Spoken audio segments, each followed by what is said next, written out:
Hey there, happy Wednesday. We are going to jump right in today's health writing tips video. So, the concept of what we're going to be talking about today is, quite frankly, how to avoid bad clients slash bad client experiences. Now, I'm going to say upfront that as you are probably well aware, you do not control everything in the world. There are a lot of variables and factors that are outside of our control. So, as a freelance health content writer, one of my goals and one of your goals is to work with clients, work with health companies who you can create health content for, right? And that content can be delivered out to their audience, whoever that audience is, and either inform, educate, or entertain that audience, or some combination of all three of those things, right? So, in order to do that, of course, you want to go out and you want to build relationships with different health companies so that they can potentially become your clients. But the reality of the matter is that sometimes you might encounter a client that you just don't vibe with, you just don't gel with. And maybe you don't realize that in that initial phase where you're kind of filling each other out. Or maybe you do recognize that in the initial phase, but you kind of look past it. You have on your rose colored glasses and you move forward with the relationship anyway, and you become formal working partners. Or maybe you have a wonderful client, but you encounter a situation within that working relationship that just kind of doesn't go the way you might have wanted it to, or they might have wanted it to. So there are all these conditions and all these variables that can create these conditions where you might end up with a bad client or a bad client experience. So today, I kind of want to touch on some strategies that I think will be helpful for you when you are thinking about how to try to prevent some of those negative experiences before they happen. So if you're watching, chances are you are an aspiring freelance health content writer, but there are a couple of you who might be watching who are already freelance health content writers. Whichever is the case, this is still a great topic for you, because even if you haven't yet started to work with clients, understanding upfront in advance what some things, some strategies you can put in place are in order to prevent these things from happening is going to be to your benefit. A lot of folks learn this the hard way. In some situations, I learned these lessons the hard way. So if we can prevent you from having to learn these things the hard way, that's a win in our book.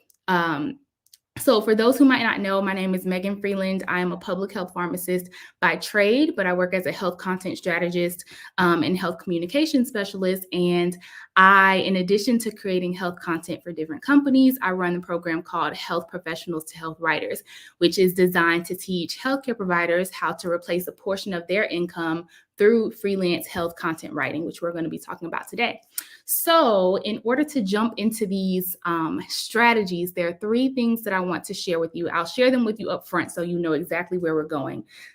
So, the three things that I recommend for avoiding negative client experiences or trying to prevent them as much as possible is, number one, to prioritize quality over quantity when it comes to the client relationships that you become entangled within. Quality over quantity. Number two is to know how to articulate the value that you offer through your services, through your content writing or content marketing services, understanding how to articulate that value. Number three is to establish boundaries and to enforce them respectfully and professionally. Boundaries and professionalism are not mutually exclusive. I'm going to pause there because I can go on a rant before I even get to number three. So we'll save that for when I get to number three. Those are the three things that I wanted to talk about. So let's back it up to number one, right? Prioritizing quality over quantity.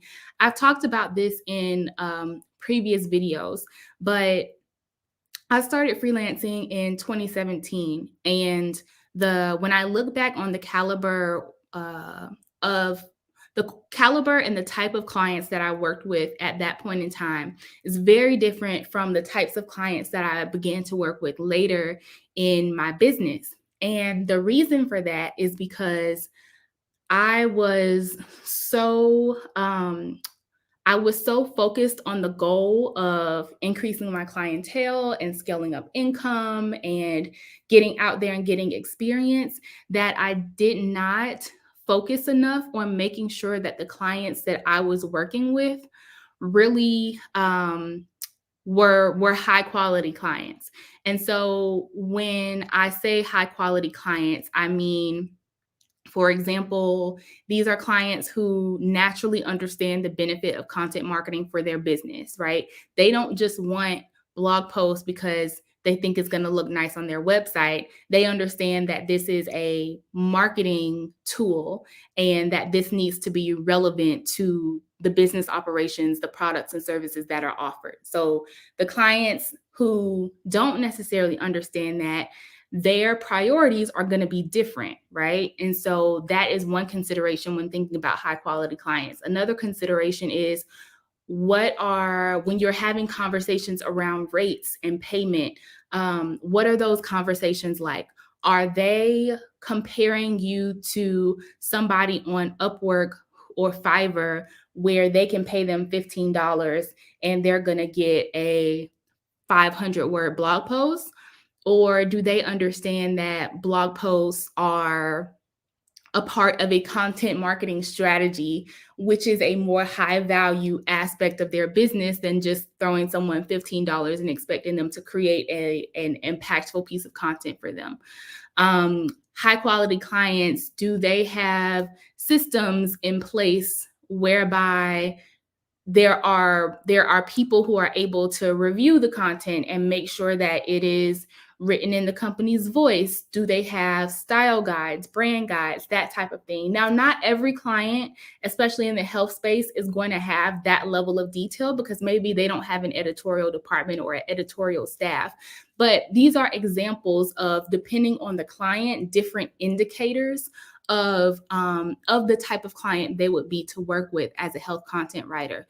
When it comes to prioritizing quality over quantity, though, my number one suggestion is not to ignore red flags. Even and especially if you notice those red flags early on.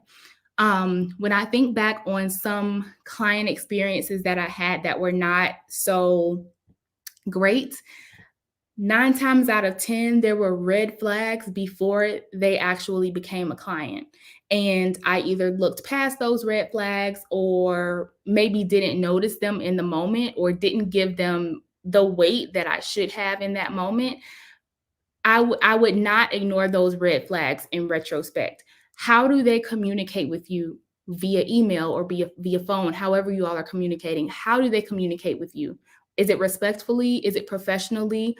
Are they demonstrating that they value your opinion, or are they in a position where they seem like they just want to tell you what to do and then they want you to execute it? If that is the type of client you're going for, if you just want to execute, if you just want to write content, then that might be okay with you. If you're wanting to come in with strategy and with ideas, that might not be okay with you. So you have to think about what your goals are there. Are they respectful of your time? Do they show up to meetings when you schedule them? Do they show up on time? Do they show up at all? If they're going to be late, do they let you know? These are the kinds of things that I think about in terms of, like, does this seem like a person or a client that I would want to work with and that we could have a professional working relationship? So that's number one, prioritizing quality over quantity. Let's see. Number two, knowing how to articulate your value, the value that you offer through your services. So this kind of goes back to that $15 blog post example, right? There are many different ways that companies can get health content for their websites. There are different resources and avenues that they can use to find people to create the content. And so, because of the accessibility of content in whatever form that you provide it in, you really have to be able to articulate the value of your services in particular. Like, why is it important that that client work with you? And how can you make sure that they recognize that importance? The reason for that is because you need them to buy in to your expertise. and you need them to be invested in the relationship and the expertise that you bring to that relationship.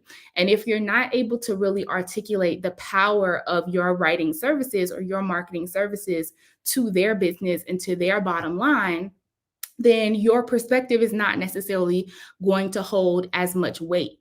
And so, in order to understand your value and the value of your writing services, you got to know your stuff. You have to have a strong foundation in what content marketing is. So, right, if you're a health content writer, you can't just know how to write.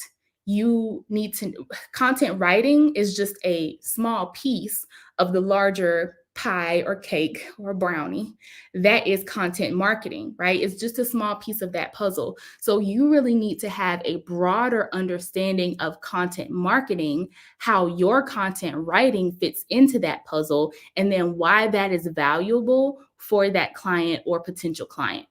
And that is going to help elevate your authority and your expertise in their eyes so that you are seen as the source of information and value that you really are. If you don't demonstrate that value to them, then your ideas might not hold as much weight. And that can result in a less fulfilling experience for you than you would like. So, number two is knowing how to articulate the value of your services. And then the last one I'll leave you with, and this is my number one, okay? This is my favorite. Being able to establish and enforce boundaries. Like I said, respectfully and professionally, but enforcing them nonetheless. So I'll share a few examples of boundaries. And if you're existing health content writer, I'm sure you're thinking of your own as we talk right now. Like, drop some in the chat or in the comments below if you can think of different types of boundaries that you have to set as a writer. But some that immediately come to mind for me are, when I send over a piece of content, how many revisions am I agreeing to make? That's something that I set forth in my contracts ahead of time. There's a certain number of revisions that I'll make.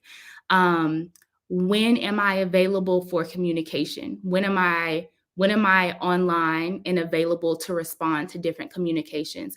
How many calls do we have? Like, when are those set calls? And what is the process if the client feels like we need an additional call? And then most importantly, the one that comes to mind is, what is the scope of work? What is it that I have been brought onto the team to help accomplish? What is included in that scope?